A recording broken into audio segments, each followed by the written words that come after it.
ఖమ్మం జిల్లా కేంద్రంలో కార్పొరేట్ శ్రీ చైతన్య కళాశాలలో ఆత్మహత్య చేసుకున్న ఇంటర్ ఫస్ట్ ఇయర్ విద్యార్థిని కుటుంబానికి న్యాయం చేయాలి అని భారత ప్రజాతంత్ర యువజన సమాఖ్య డివైఎఫ్ఐ రాష్ట్ర కమిటీ సభ్యులు చింతల రమేష్ కోరారు.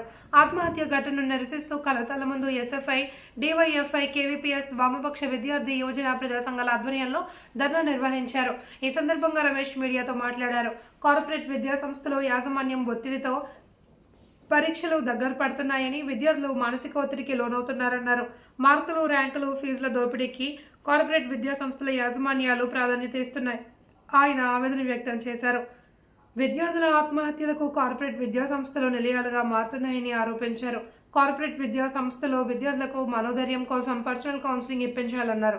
విద్యార్థుల వ్యక్తిత్వ వికాసంపై నెలకు ఒక సెమినార్ నిర్వహించాలి అని రమేష్ కోరారు. కార్పొరేట్ విద్యా సంస్థలపై విద్యాశాఖ అధికారులు, ప్రభుత్వం పర్యవేక్షణ లేదని విమర్శించారు.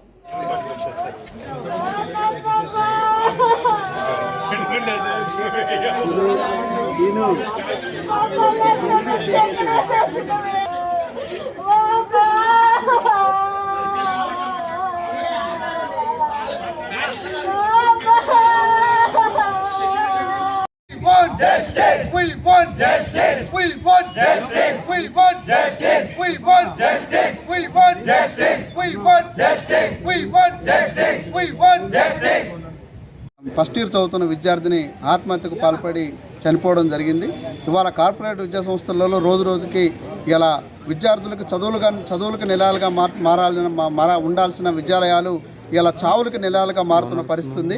ఈ చైతన్య విద్యా సంస్థలోనే గత అనేక సందర్భాల్లో కూడా ఇలాంటి ఘటనలు జరుగుతూ ఉన్నాయి.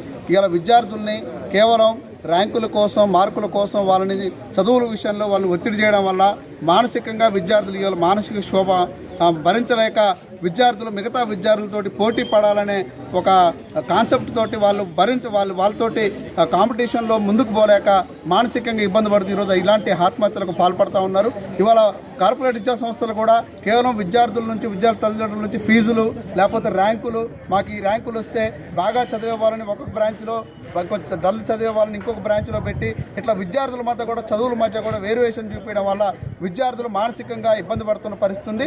దాని ఫలితంగా ఈరోజు విద్యార్థులు ఆత్మహత్యలు పెరిగిపోతూ ఉన్నాయి. ఒకవైపు ప్రభుత్వం కూడా ఇలా విద్యార్థులకి కౌన్సిలింగ్ సెంటర్స్ పెట్టాలి, ఎక్కడ కూడా విద్యార్థులతో మాట్లాడడం కానీ వాళ్ళ చదువులు కాకుండా మిగతా విషయాల్లో కూడా వాళ్ళని ఎంకరేజ్ చేసే పరిస్థితి ఉండాలి. కానీ ఇలా ప్రభుత్వ పర్యవేక్షణ కూడా ఈ కార్పొరేట్ విద్యా సంస్థల మీద లేకపోవడం వల్ల ఈ ఆత్మహత్యలు పెరిగిపోతూ ఉన్నాయి. ఒకవైపు యాజమాన్యం మాత్రం కేవలం డబ్బులు ఇలా వసూలుతోటే ఇలా వాళ్ళు పరిమితం అవుతూ ఉన్నారు. అందుకనే ఇలాంటి కార్పొరేట్ విద్యా సంస్థల మీద ఖచ్చితంగా ప్రభుత్వం పర్యవేక్షణ పెంచాల్సిన అవసరం ఉంది. ఈ అమ్మాయి చావు కారకులైన వారిపైన కఠిన చర్యలు తీసుకోవాలి. ఆ అమ్మాయి కుటుంబానికి న్యాయం చేయాలని చెప్పేసి ఈరోజు విద్యార్థి యువజన సంఘాలుగా మేము ఇలా ఆందోళన కొనసాగిస్తూ ఉన్నాం. ఖచ్చితంగా భవిష్యత్తులో ఈ పోరాటాన్ని కొనసాగిస్తామని చెప్పి ఈ సందర్భంగా తెలియజేస్తా ఉన్నాం.